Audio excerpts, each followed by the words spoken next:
એક જ ધોતિયું પહેર્યું છે, એમાં નીચે અડધું પાતળું પહેર્યું છે ને ઉપર એ ઓઢવા માટે એ જ ધોતી ઉપર સુધી પહોંચી છે. એક જ ધોતીના નીચે ને ઉપર બેનો ભાગ છે. તો કે આવી દશામાં તો ક્યારેય અમે દ્વારિકાધીશને મળતા કોઈને જોયા નથી. દ્વારપાલો પૂછે છે, બાબા કોણ છો તમે? ત્યારે સુદામા કહે છે કે મારે રામ આપણે કૃષ્ણચંદ્રના દર્શન કરવા છે, હું એમનો સખા છું. પહેલા તો દ્વારપાલોએ કહ્યું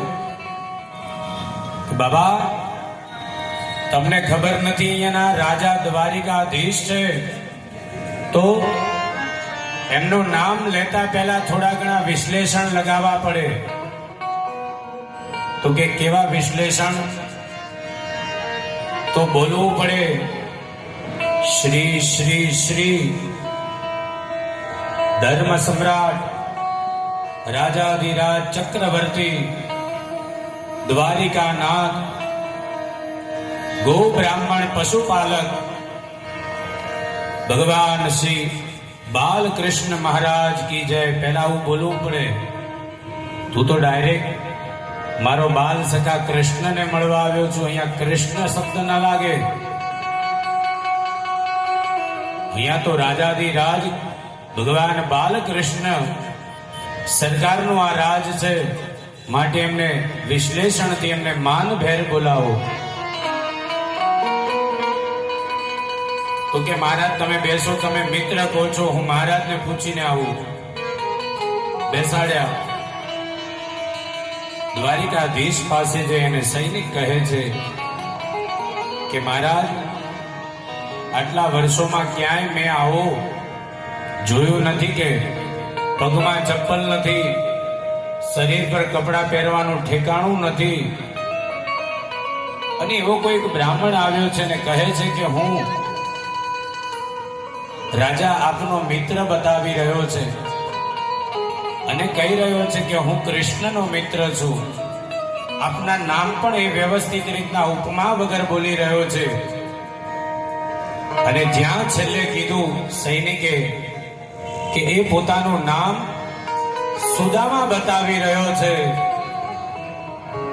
અને ત્યાં ભગવાનના કોઈ આનંદનો પાર ન રહ્યો. જેમ પોતાના પત્નીની વિરહમાં, પોતાના પતિના વિરહમાં જેમ પત્ની આતુરતાથી રાહ જોતી હોય, અને જ્યાં કાનમાં શબ્દ પડે કે પતિદેવ આવ્યા છે, અને જે પોતાનો આનંદ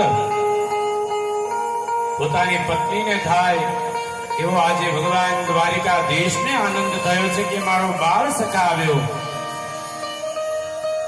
ભગવાન કૃષ્ણ પોતાના સિંહાસન પરથી કૂદી અને ન પગરખા પહેરવા રહ્યા, ના અંગનું શરીરનું કઈ એમને ભાન છે. દોડતા દોડતા ભગવાન કૃષ્ણ પોતાના બાળ સખાને મળવા જાય છે. રુક્ષ્મણીજી પણ વિચાર કરે કે આમ ભગવાન ઉઠીને કેમ ભાગ્યા. સમસ્ત પોતાના મંત્રીઓ સાથે બધા વિચાર કરે છે કે રાજાજીને આમ ક્યારે પણ દોડતા નથી જોયા.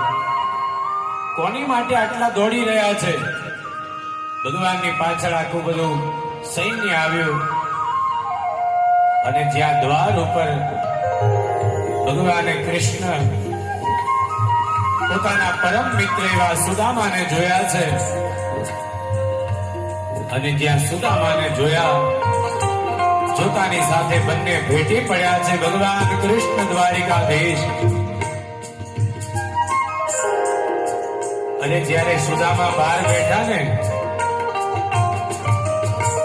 દ્વારપાલોએ જ્યારે બહાર બેસાડ્યા અને કહ્યું કે હું અંદર જાઉં છું, રાજાને સમાચાર આપું છું, ત્યારે આ સુદામા અનેક વિચારો કરવા લાગ્યા.